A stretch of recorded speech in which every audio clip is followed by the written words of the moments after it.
First story is titled, Updated. Am I the a-hole for not wanting to share a room with stepbrother anymore after he came out?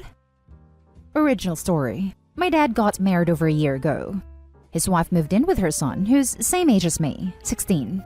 It's a 2-bedroom house, so Steven moved into my room too.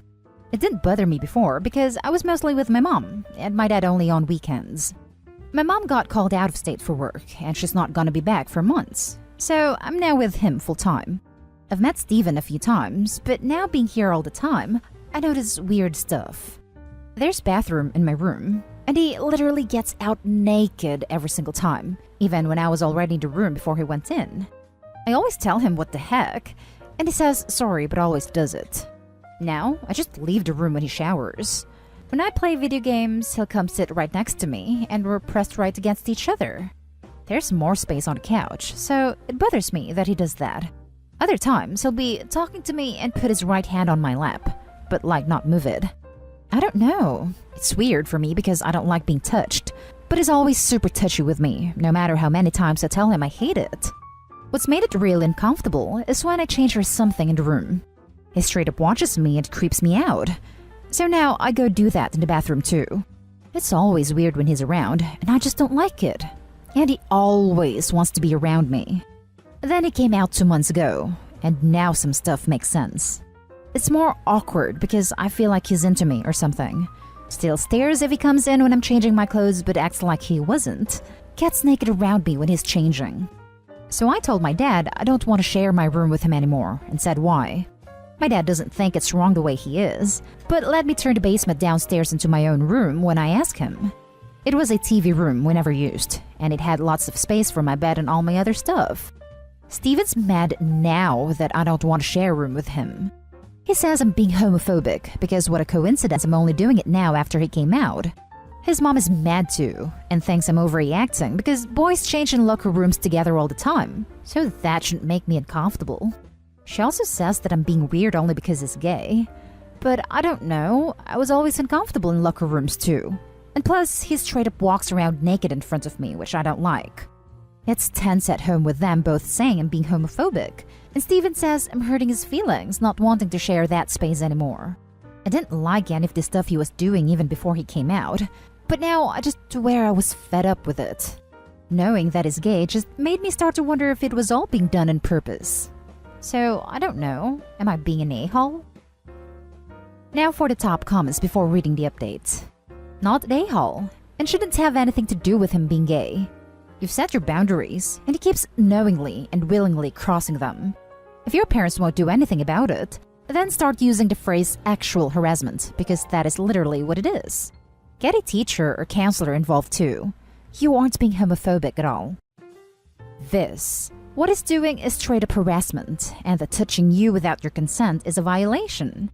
Sit the whole family down and explain in great detail what he's been doing and then call it what it is: harassment and assault.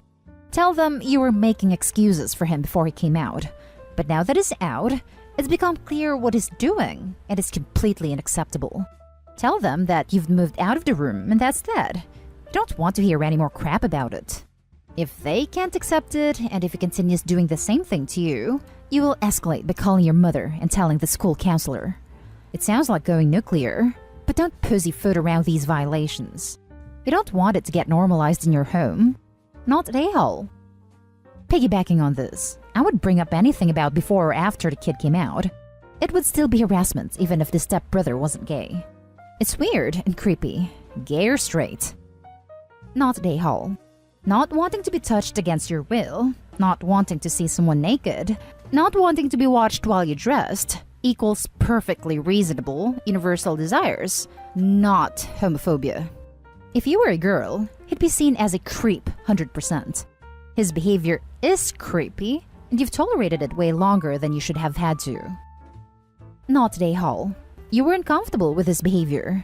It is better to allow you to have your own space than to try and make this a homophobia issue.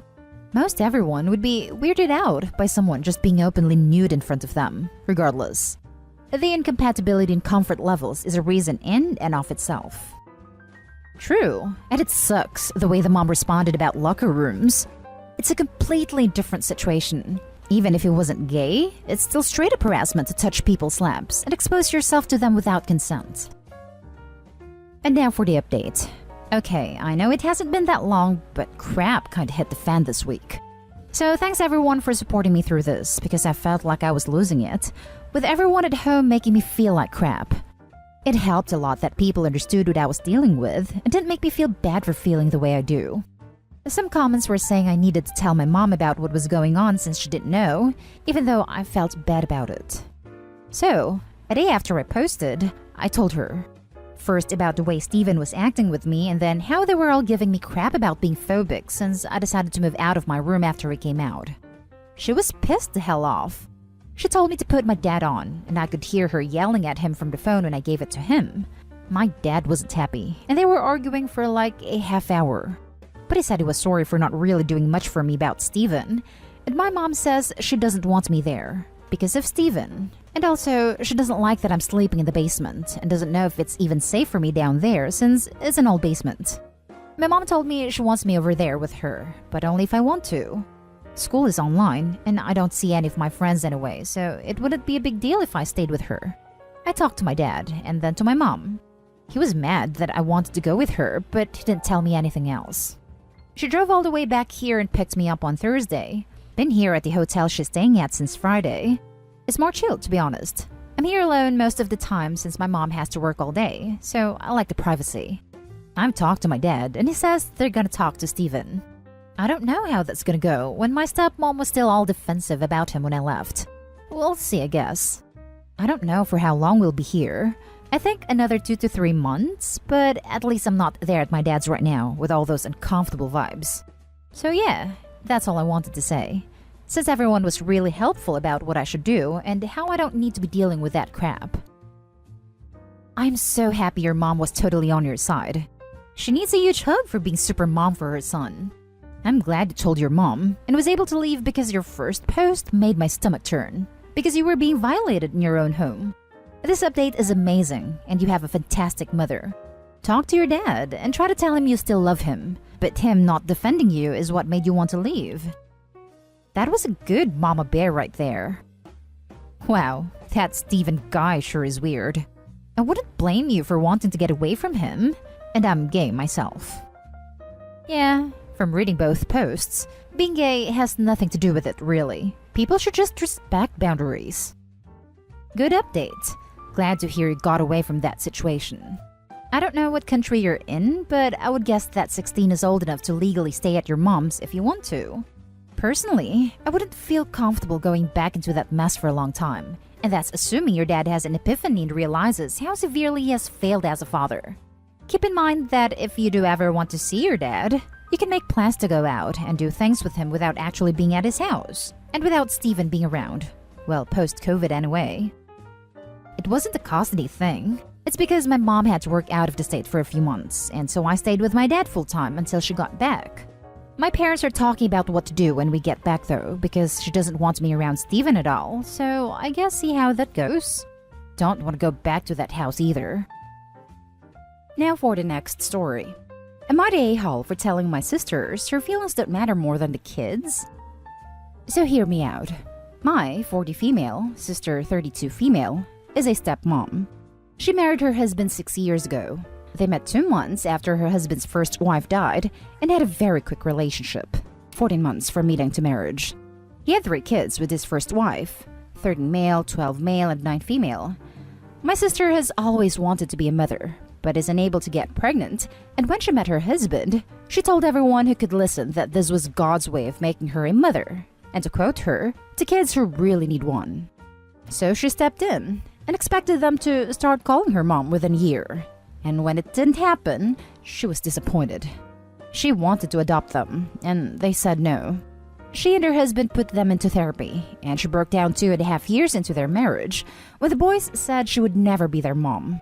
When her stepdaughter eventually told her she didn't want to call her mommy ever, she started complaining all the time to her mom and our dad about it. About how she didn't know what to do, and she would ask her mom, my stepmother through the same circumstances, for advice. And she would try what her mom suggested, but it was never working. Last year, during lockdown, the kids asked to go live with their grandparents because they said they hated being stuck with my sister all day and they wanted to be with family. They got more therapy. My sister decided to try and proceed with adopting them without their consent because, in her mind, maybe they would accept her more if she showed them how far she would go for them. It did not work. The adoption did not happen, and the kids all hate her. Then she came to me and started complaining and asking why I never wanted to help or give her advice. I told her I did not think she would like my advice. She said she wanted me to give it, that I know what it's like. She asked how did her mom win me over and earn the place of my second mom. I told her she hadn't, that she had wanted it, sure, but she wasn't my mom anymore, that she, sister, was the kid's mom. She said that wasn't fair, and I told her the only time a step-parent can truly win the title is when they put the kids first and accept their boundaries. She protested about her feelings, and I told her that her feelings don't matter more than the kids.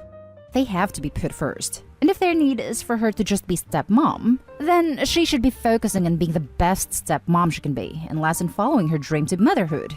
She went nuts, told me I was insensitive and a judgmental witch, and that I was cruel to her and her mom, and I'm dead wrong. I have to ask myself if I handled it poorly, which is why I'm here. Am I the a-hole? Now for the top comments. Not the a-hole. Your sister needed a wake-up call, and hopefully what you told her do that. She's doing some serious boundary crossing. And you're right, her feelings don't matter in this. How does she not see that the harder you push, the further they pull back? Also, where is the dad in all this? Why hasn't he stepped in and told her to stop? He supports her in everything she has been doing. He wants the kids to consider her their mom too. Those kids are going to go low/no contact the second they're old enough. They're being smothered, having their feelings invalidated, and have been told through action they're expected to forget their dead mother ever existed and accept this overbearing and needy person in her place. She'll never be accepted as a parent figure because she is loving these kids unconditionally, and there's probably too much damage already done by trying to force things for that to ever happen. She sees these kids as means to an end. It's incredibly selfish. Opie did nothing wrong. In fact, they did everything right. Don't ask a question and insist on an answer when you've been warned you won't like what someone has to say. Not a-hole. Not a-hole. She hoped for you to agree with her ways of pushing her stepchildren's clear boundaries. By forcing the adoption, your sister might have burned every bridge for her to be a parent figure someday. And it's not the stepchildren's duty to fulfill her wishes of being a mother. This is something she never understood, and I in part blame her parents for that.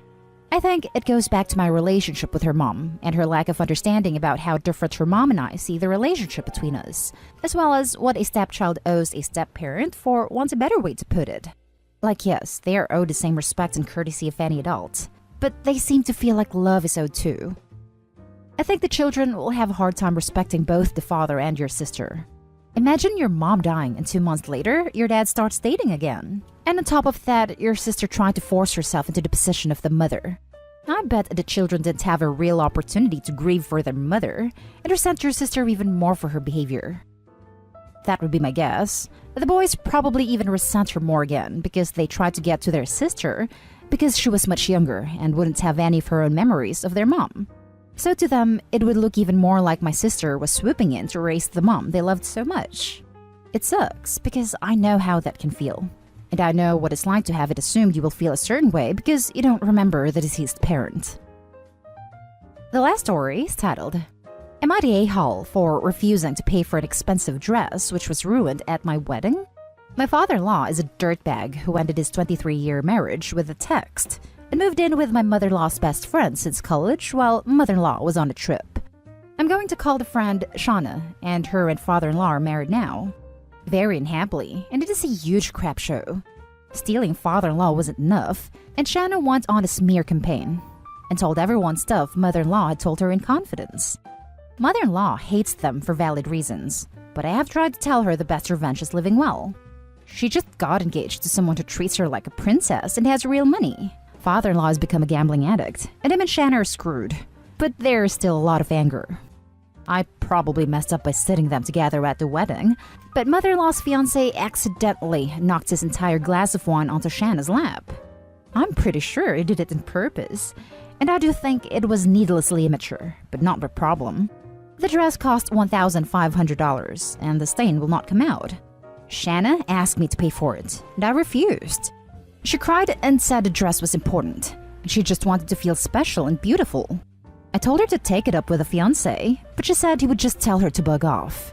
She was really distraught and said since it was my wedding, so it is my responsibility, and that I should have done something when she was humiliated. As of right now, I am refusing to pay. Not an a-hole for not paying for the dress. It was at your wedding is stupid logic. You didn't spill the wine. However, kinda you're the a-hole for sitting them together. It's not exactly shocking that something like this happened. You put 4 people with a lot of history and anger together at a table. Why did you think this was a good idea? Probably figured they could all be adults and ignore each other for their adult kid. I wonder if they were trying to avoid a who got the better table argument. Not an a-hole for refusing to pay for the dress, but yeah, you messed up big time sitting them together. I can't even begin to understand why you would have done that, unless you were hoping for drama. My husband was trying to avoid drama with his dad. Father-in-law demanded to sit with her. I don't think you are responsible for paying for the dress, but you have to see that sitting them together was giving in to father-in-law's desire for drama, not avoiding it. You do not sit divorced couples together at a wedding, unless they're incredibly amicable. Not an a-hole for the dress. But what in the world makes you hate your mother-in-law that much that you sit her next to a former friend who did that to her? Major you're the a-hole for the sitting arrangement. I don't hate her. Father-in-law demanded to sit with her, and I wish I put my foot down.